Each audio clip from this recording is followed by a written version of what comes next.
I'm going to show you guys how to do your first listing, take photos, descriptions, titles, pricing, and research. So everything you need to know in order to take your first listing. I'm going to try to do this as fast, as concise as possible for you guys to understand.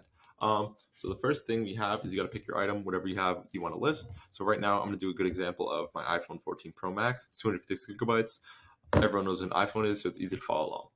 So I already have this in, but you're going to want to put in the item specific. So it's iPhone 14 Pro Max. I'll put that in.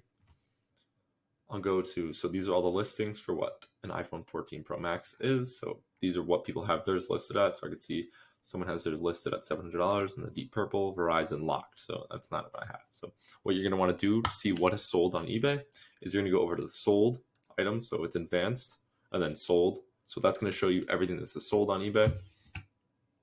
So I can see an iPhone 14 Pro Max has sold for $970 new.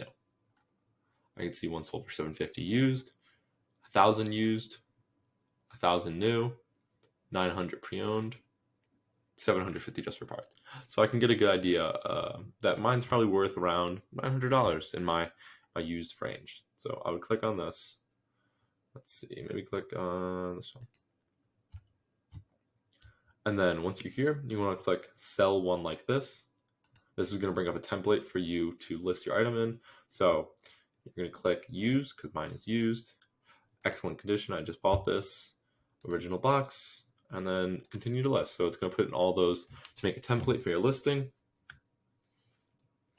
Right now, I'm not going to be able to take photos, but this is where you would take photos of your item. You're going to want to get as many angles as possible, showing off everything of the item. This is where you get to show really what your item is. So if I had scratches on my phone, I would take pictures of that. If I had a dent, if I had a crack in my screen, you want to take pictures of everything, because if you don't, you will get returns. So take as many pictures as you can.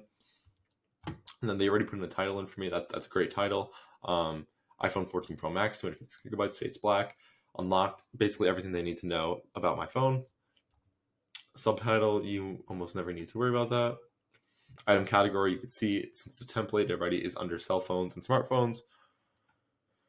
Brand, these are all because of the template. It makes your life so much easier. It already is Apple, iPhone 14 Pro Max, 256 gigabytes, black, perfect.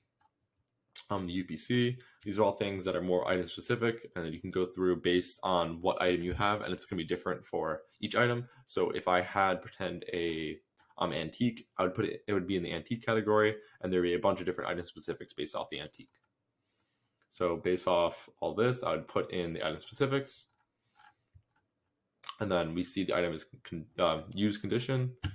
And then here I'd write my description based off what the item is. So I'd say, here's my iPhone 14 Pro. I just bought this 2 weeks ago. Switching to Android, looking to sell this, used just for 2 weeks. Show off what your item is, why someone should buy it. And yeah, it's good to put in the item specifics. So pretend you have an item that's not so common as an iPhone. Pretend you have a one-of-a-kind unique item. Pretend you have a bullet that's from World War II. You could write the description, the story of where you found it, where it came from, that your grandpa was in World War II or something, how you found it, to give more reliability behind your listing. Because if someone just, if you list something without a story, sometimes people will be less trusting. Description, and then here we have pricing. So we'll jump into pricing based off the iPhone. So if I have the iPhone, it'd be worth for me usually to do a buy now, because I know exactly how much it's worth. I know it's between the $900 to $1,000 range, so I'd price mine at 900. Price mine at 900. An auction's great if you don't know the exact value of your item. So again, if I had a World War II antique bullet that I was looking to sell and I didn't know exactly how much it's worth, there was nothing like it sold on eBay that I could find. I knew a rough estimate that I've seen one sold from World War I that sold for $50. Maybe I'd start mine at 30. So I knew I'd let the market decide the price basically, and then that's a great way to not sell it for too little or put it too high and never have it sell. So for my iPhone 14 Pro Max example, I'm going to list it as buy now with a price of 900. I only have one. And then allow offers. This is really important. I always have offers on.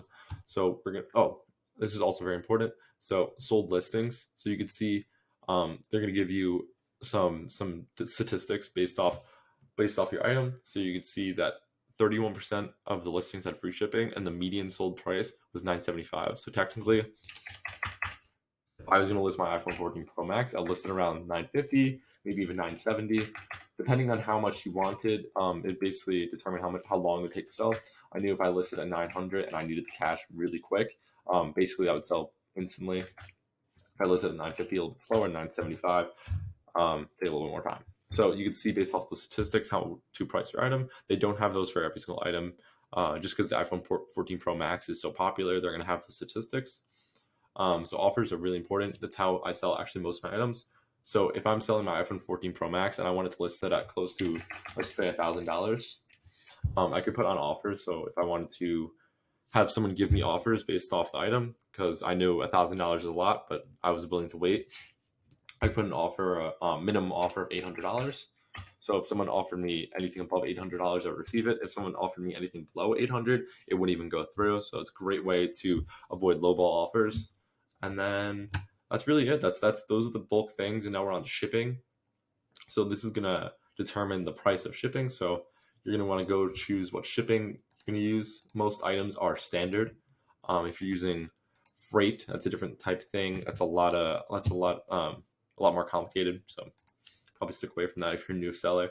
You're going to put in how much the item weighs. You're going to weigh the item. You're going to put in the dimensions of the box that you're shipping it in. And then based off that, you're going to go into how much you want to charge the buyer. So you can use flat rate.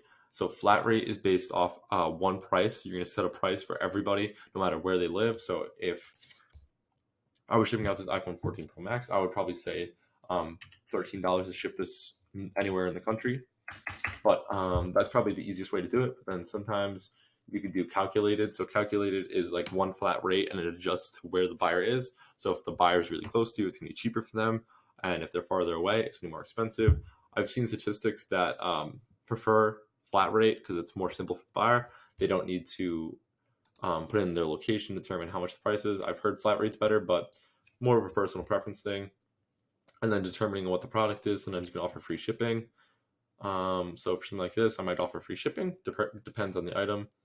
But let's say I put in the flat rate, no free shipping, and I charge the buyer $14.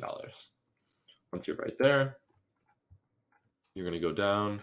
You're going to go to preferences, and then that's it. You can list your item. It's just as simple as that. You'd have your pictures here, and then that's it. You guys have now listed your first item. If you guys like this kind of garage sale content, follow for more. Thank you.